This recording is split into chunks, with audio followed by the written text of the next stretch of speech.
You need strong future vision to be successful in life. Learn about the two most important kinds of vision next on The Key of David with Gerald Flurry. Greetings, everyone.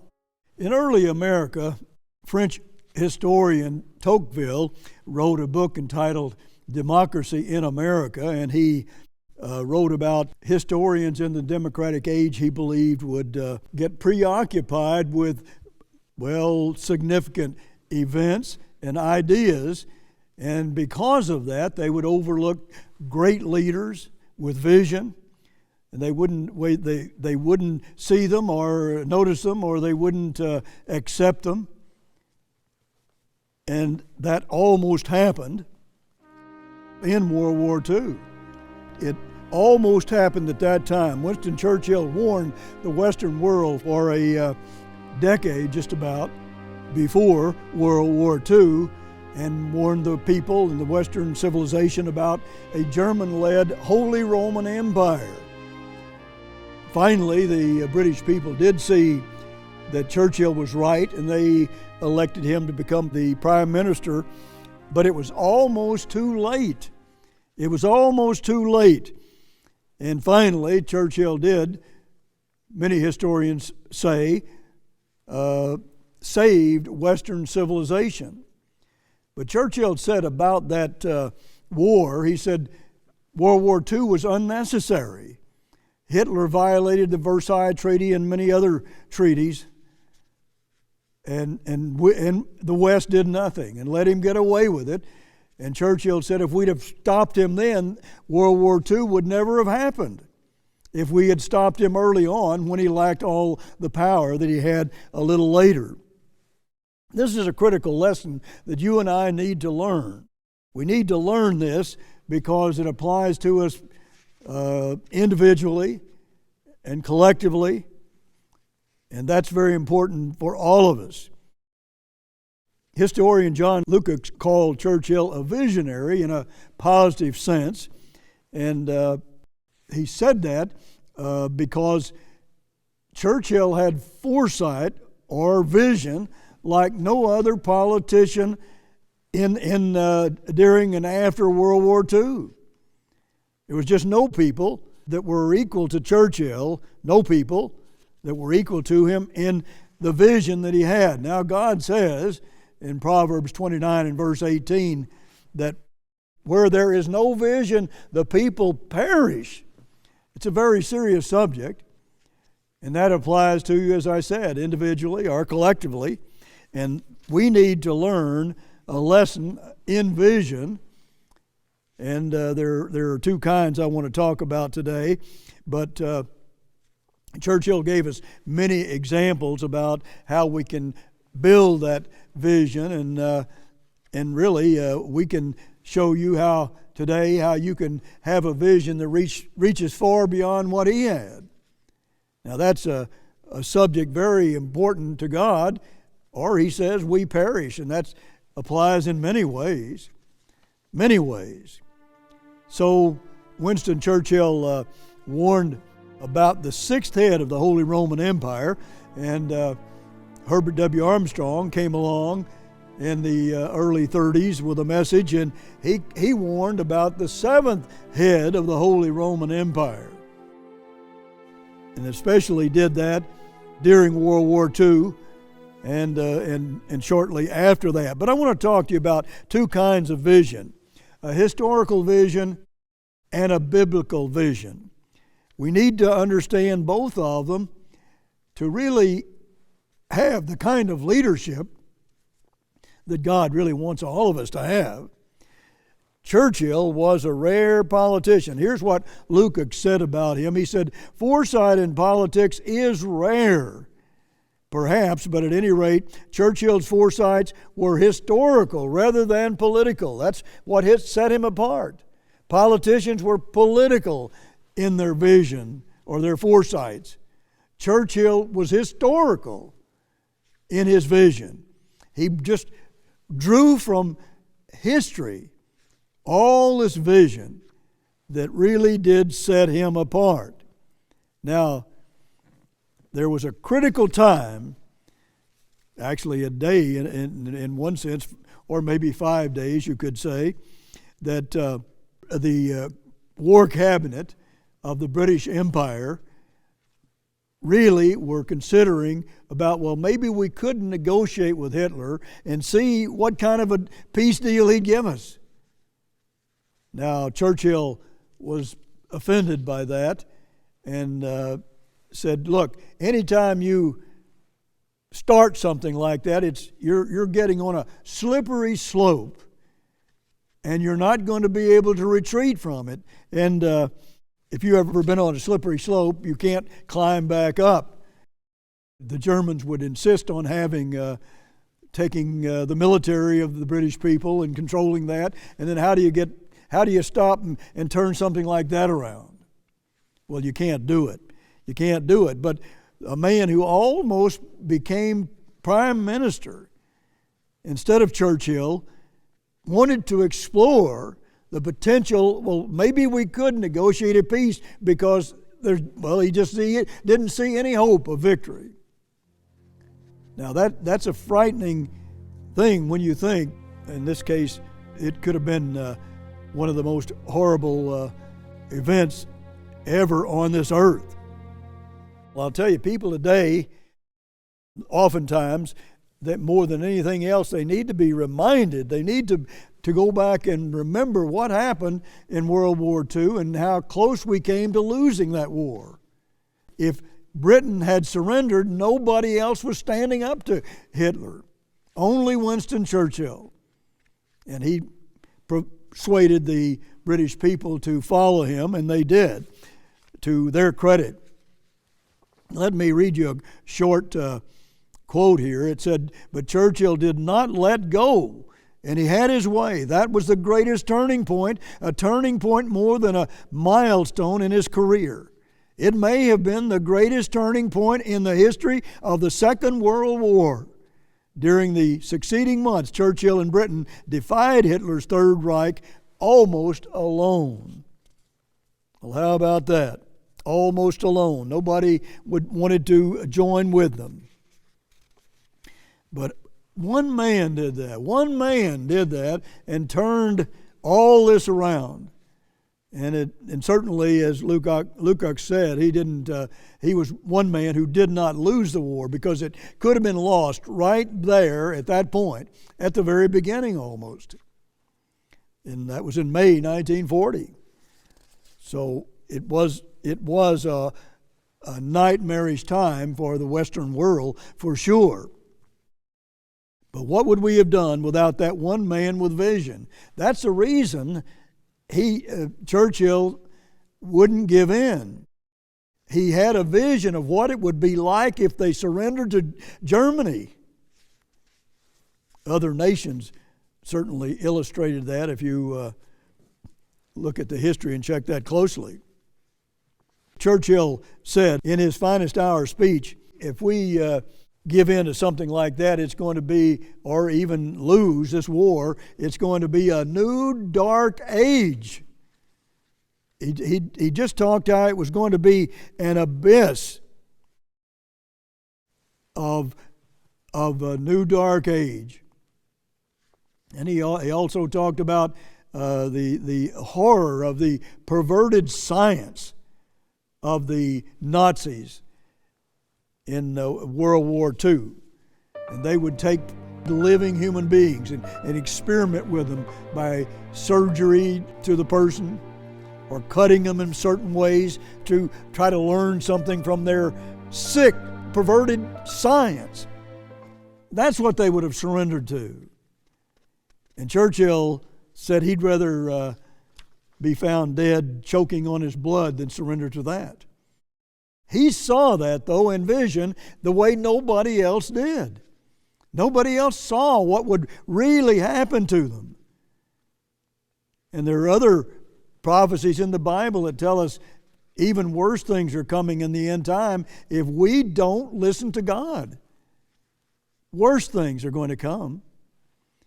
And you can look around and see a lot of problems already, but can you imagine such science being practiced on living human beings, and these Nazis considered them like dogs and cats, I suppose, the way we might use them today. But there was just nobody that understood, like Winston Churchill, the purposes of Adolf Hitler and how he was anti-Semitic and wanted to just totally blot out the Jewish race. And that was a vision that some leader had to have, or they would have given in and surrendered. Said, well, it's just too much. He's going to win anyhow. It looks that way, and so they'd want to just surrender. And that was a pathetic time in the history of Britain and America, certainly as well, because we had to be bombed into that war and didn't want to take on Hitler ourselves. But as Lukács said, foresight in politics is rare. It is rare. And Churchill's foresight, or his vision, was not political. It was historical. He was thinking from the great history examples of the past that even the Bible tells us we better learn from them. Corinthians talks about that. Lukács saw how important vision was, and that's the reason he wrote about it, I would imagine. And Churchill had this vision, and he thought deeply about all that history, and really just had an unparalleled vision to anybody else in World War II. Even in 1924, he had concerns about the young Germans marching out at times and singing about revenge from World War I, which they started. But that's what they were doing, and Churchill was concerned that something might develop there that was really very dangerous. In 1930, he was very anxious about Adolf Hitler, like about 3 years before he even became Chancellor of Germany. And he was concerned about Hitler and what he was going to do. And nobody else was even thinking about it. I mean, he was alone. That's why they scorned him for almost a decade, just for telling them the truth of what was coming and what Hitler was planning on doing. How important is that kind of vision to you in your personal life, even in your business or whatever your job may be? We need that vision. You and I both need that very badly, and we can get it from the right kind of history. I mean, they're just examples of astounding vision in Churchill's own history. But again, that vision was not political. It was historical. And that's where we get vision on the level that Churchill was speaking about vision.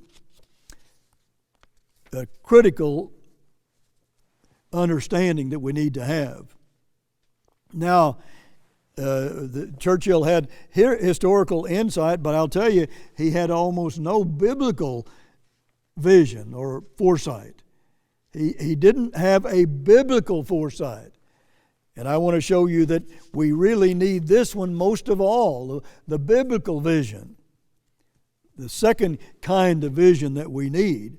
Herbert W. Armstrong came on the scene, and he was prophesying in the 30s and then in the 40s and talking about a seventh head to the Holy Roman Empire.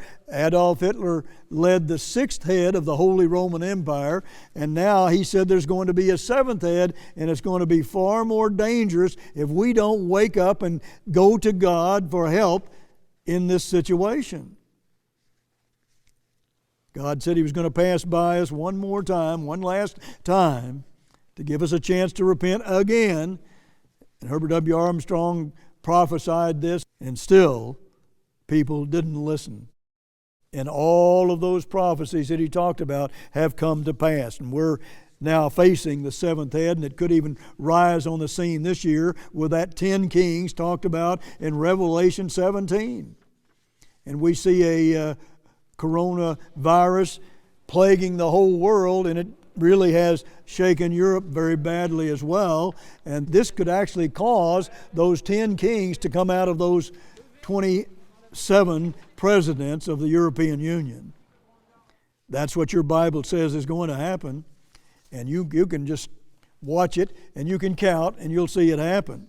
Notice Revelation 17 and verse 10. And there are 7 kings, it says. 5 are fallen, and 1 is. That's when Herbert W. Armstrong came on the scene, when 1 is.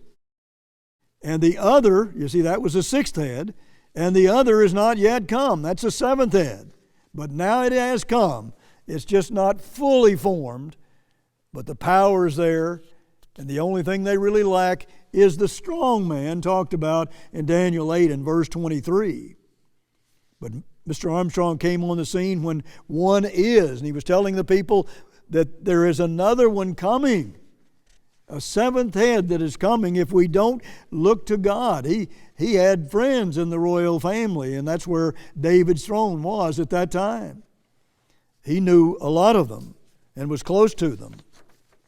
In my book on Germany and the Holy Roman Empire, I discussed how the Germans believed at that time, and Hitler taught them that the Germans were God's chosen people, and they had the crown jewels that he brought from Vienna. And he was there growing up in Vienna, and he knew all about those crown jewels of the Holy Roman Empire from Charlemagne's time.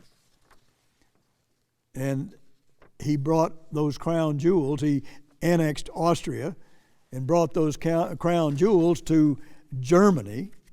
I'll just maybe give you a short quote here. In 1938, at a rally in Nuremberg, Hitler had brought from Vienna, after 140 years, the insignia of the First Reich. That's Charlemagne. What they're talking about, well, we need a new Charlemagne today, do they? Is that going to be good for the world? Well, we've got some material that will show you exactly what's going to happen. And we'll offer that to you at the end of this program. But the quote says, the imperial crown, the orb of empire, or in other words, it's a global vision. The scepter and the imperial sword. At the presentation of these symbols of imperialism, he solemnly vowed that they would remain in Nuremberg forever. Forever.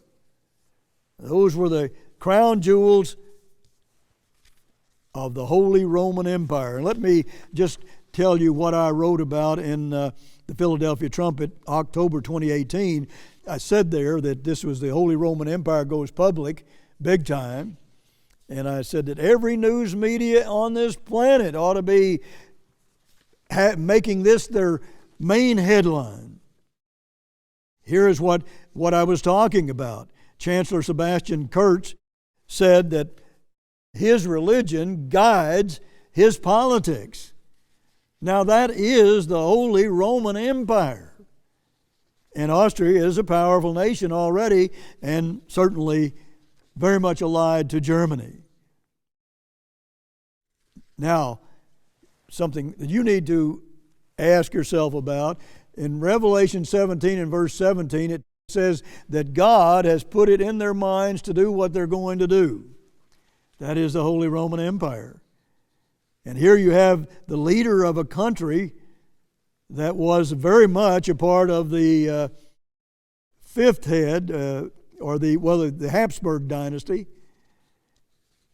a powerful Holy Roman Empire. So what does it mean? And why would God put it in their mind to do what they're going to do in the 7th head? Now there's obviously some correction involved here if we don't learn our lesson and learn that God has warned us for many years, and He's going to hold us accountable for that warning. And it's not going to be pleasant. It's not going to be pleasant. It's going to be very difficult, and you're going to see plagues that dwarf the coronavirus. All kinds of problems are coming upon this world if we don't wake up. The Bible talks about the great tribulation and the great and dreadful day of the Lord. Well, that's bad news, but it's also good news. it's also good news. Otto von Habsburg, who is certainly a descendant of the Habsburg dynasty of the Holy Roman Empire, even recently, he's dead now, but he was a member of the European Parliament just in recent years. And here's what he said. He was a good friend of Herb W. Armstrong and even went to the college that Mr. Armstrong founded and visited with him, and Mr. Armstrong visited with him in Europe. And here's what he said. We possess a European symbol which belongs to all nations of Europe equally. This is the crown of the Holy Roman Empire, which embodies the tradition of Charlemagne. Now, he didn't say it also embodies the tradition of Adolf Hitler in all of their perverted, sick ideas. He didn't mention that. Well, we don't remember too much about Charlemagne, but let me tell you, Charlemagne's own inner circle were alarmed by how violent and how bloody he became in his warfare. And that's one of the chancellors of Germany even said, yes, he did. He waded through rivers of blood to get his way and to control Europe and control their religion. It was not a pleasant time for Europe unless you were Charlemagne. And I suppose they would think, well, that was a great development for the people who followed Charlemagne, which was Germany and France and Austria. But think about what people are saying about all of this. If you notice that Karl Theodor zu Gutenberg also very much, and he is possibly the strong man of Europe, you'd have to put him in that small little pool. But he said we have to resurrect our own culture and look to our own history with its dark and bright sides. But it's mostly dark sides.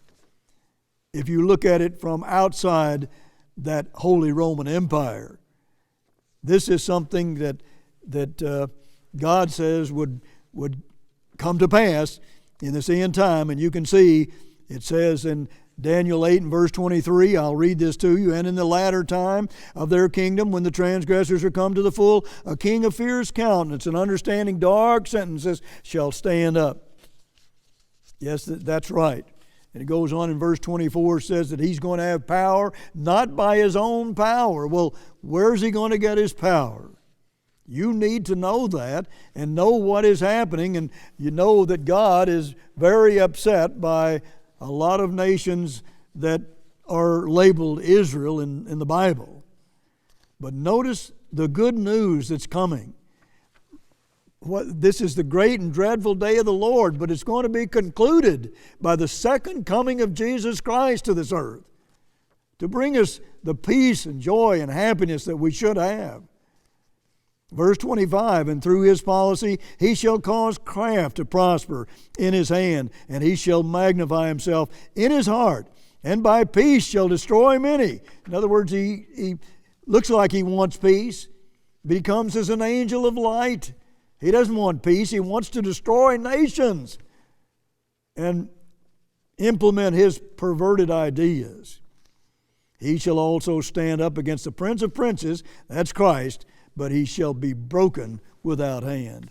In other words, he's going to be broken by Jesus Christ himself. And in Revelation 17 verse 14 says that Jesus Christ, the King of Kings and the Lord of Lords is going to totally destroy that last head of the Holy Roman Empire, and you'll have no more plagues, no more wars, no more of all of this hate and terrible, terrible things happening in this world. Jesus Christ is going to put a stop to it forever and ever and ever.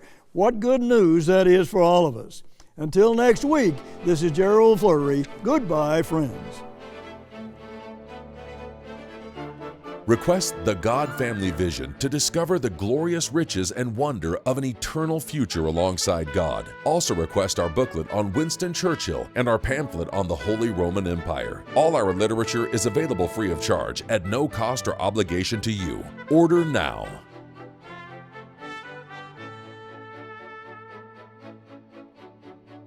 The preceding program was a paid presentation of The Key of David, brought to you by the Philadelphia Church of God.